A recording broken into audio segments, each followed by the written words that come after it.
When a regime pew-pews its own people and then says it's because America did it, the only moral thing to do is tell the truth.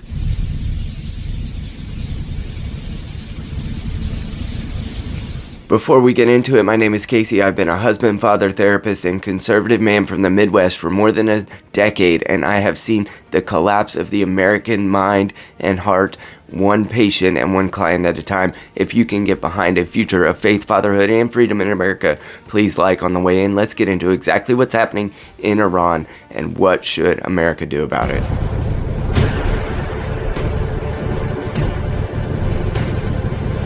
The wave of unrest in Iran kicked off in December 2025 with economic collapse and skyrocketing inflation, which is like 1 billion times what it is here in the United States. Human rights organizations are reporting that there are mass injuries and, yes, even people laying to rest permanently. And the Iran Human Rights says, the IHRNGO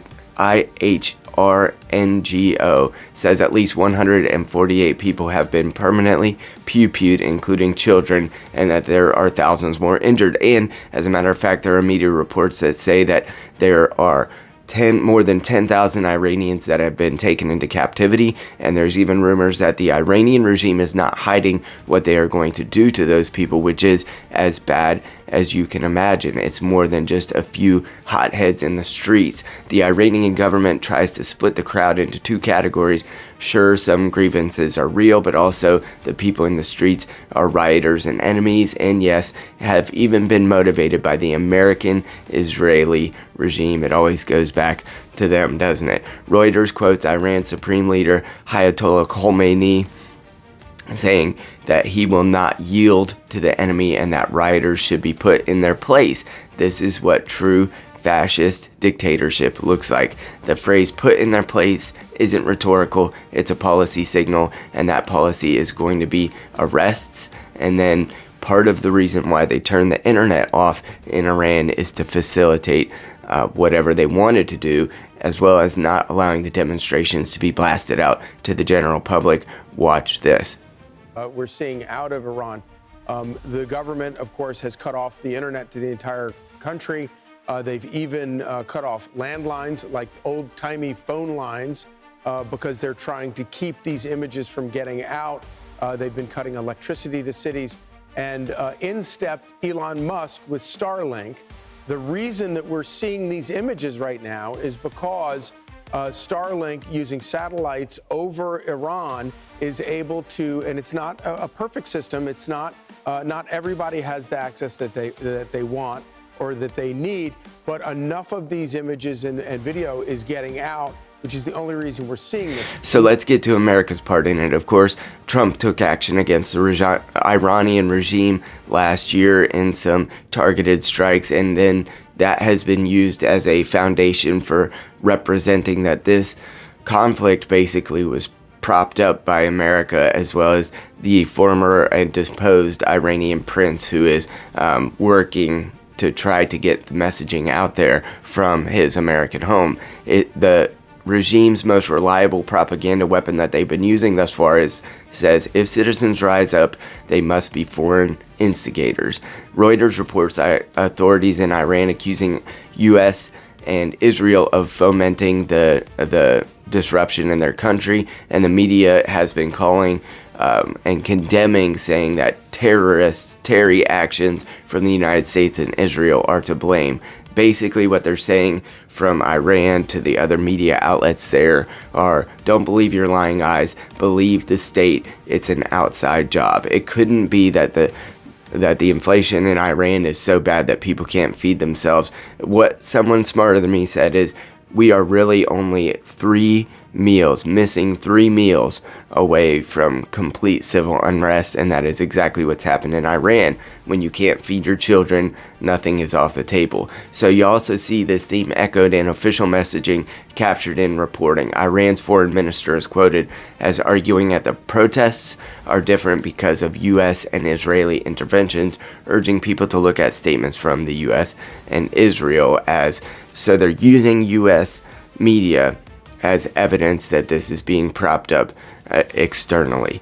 That's the tactic, the shift from the argument that what are our people demanding, how can we meet those needs, to who is pulling the strings, trying to externalize the problem and making it seem like they don't need to do anything about it other than squash the dissenters. Because if the protests are foreign, then every protester becomes a traitor, and in a theocracy, a traitor quickly deviates into deserving whatever happens to them. So they're labeling people as traitors, they're othering them, they're externalizing the problem so that they can justify any action against those men and women who are fighting just to be able to feed their families. There should be some people killed that aren't supposed to be killed. These are violent, if you call them leaders, I don't know if they're leaders or just they rule through violence.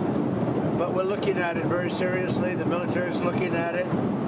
And we're looking at some very strong options. We'll make a determination. There are some people in the West and the Western media who are running cover for the Iranian regime, and it shouldn't be surprising. Well, it is kind of surprising to me that the left in America is willing to run backing for these theocracies, something that they say they don't want America to be a Christian country, so why would they want Iran to be a Muslim country? Why is it that their worldview allows for one theocracy in one place, and even when religiosity sniffs anywhere near government in their own country, that is a wretched, horrible disruption of what they believe is normal and good. So they are saying that the Iranian regime's line is America and Israel are behind this. But what's infuriating is that some Western anti-imperialist voices end up functioning like an extension of the Iranian regime, not always praising Tehran, but delegitimizing the uprising as geopolitical project, which is exactly how they blame America for this.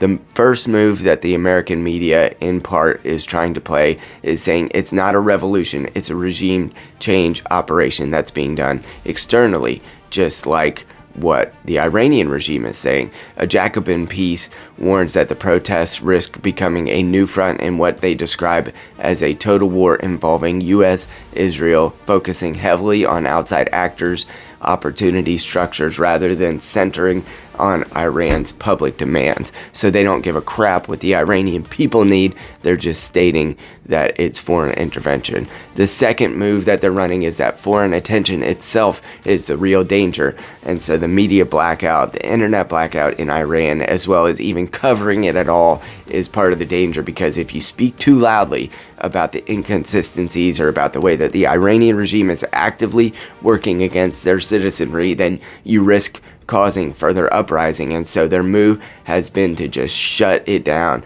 and so many Western outlets are failing to report, but the uprisings got big enough that they had to end up giving some coverage to it, but it's less than favorable. Watch what CBS News had to do. Revolutions. I mean, is it responsible to be sending citizens in Iran to their deaths? Do you bear some responsibility? As I said, this is a war, and war has casualties. There is a great portion of the left-wing Western media that basically is just saying anything that is anti-Western values must be defended, or at least contextualized, even when it's a repressive regime that's brutalizing its own citizens. So the protesters always say it's complicated. The regime always says they're misunderstood, and the West is always the real villain, no matter what. But this is where the lack of foresight becomes possibly brutal.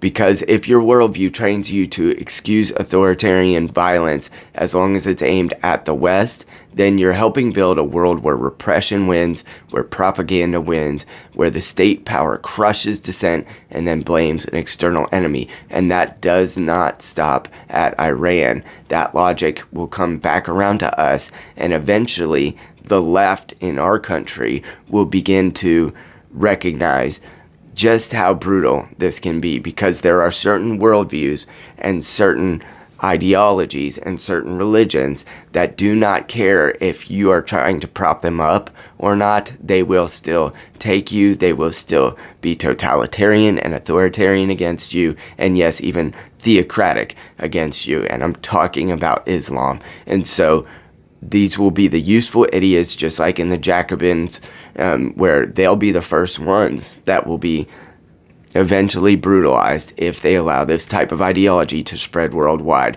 So my call to the Western media, and yes, this includes most of the mainstream media, is stop propping up Islam. This is insane. And people are going to come in my comments and say that I've been to Israel or I'm getting paid to say this. I don't care what happens to Israel. What I do care is there are thousands, if not hundreds of thousands or millions of people in a brutalist regime that are being taken advantage of night after night, arrested, and as they go into prisons and the internet has been turned off in Iran, there's even reports that they are blackmailing their own people to get their relatives back after they've been brutalized, and you know what I mean by that. Can't say everything on YouTube. So this is propaganda that will eventually come for us if we let it. And you need to stop being so self-hating that anything that's anti-Western is automatically right, true, and beautiful. You're out of your mind if you think that. And the left-wing media is mostly to blame. Tell the truth about the crackdown. Center Iranian agency. Let their courage and their demands and their voices be recognized, heard, seen, and yes, even helped by America if it's at all possible. Just like in Nigeria, we want what's honest and just to be what we press forward on the world stage if it's at all in our capacity to do so. However, we should let this be the Iranian people's fight. Recognize the propaganda when you see it. When Norah Jones goes on CBS News and says that the prince who's been deposed is at fault for putting these people in harm's way, she's removing the agency of the Iranian people who are actually doing this. Do you think that the Iranian people are so dumb that they would just listen to whatever the West wants them to do because they, want to make Orange Man happy? You've got to be out of your mind. They're risking their lives. They're not that dumb. Give them some credit. Give them agency if they can topple this regime. Let them have it. And by the way, if they can't this time around, the Ayatollah's days are numbered. Stop making Islam out to be flowery and beautiful and all that. They're not the oppressed. They are the oppressors in this case. Get your worldview right. If you would love to try to have a right worldview along with other men and yes, even women who are trying to promote a future of faith, fatherhood, and freedom in America, please subscribe. A great many of my viewers are not subscribed, and yes, even hit the bell so that you can be notified, because a great many of my subscribers don't see my videos. I'm just a little guy, a Midwestern midwit, who greatly appreciates your support.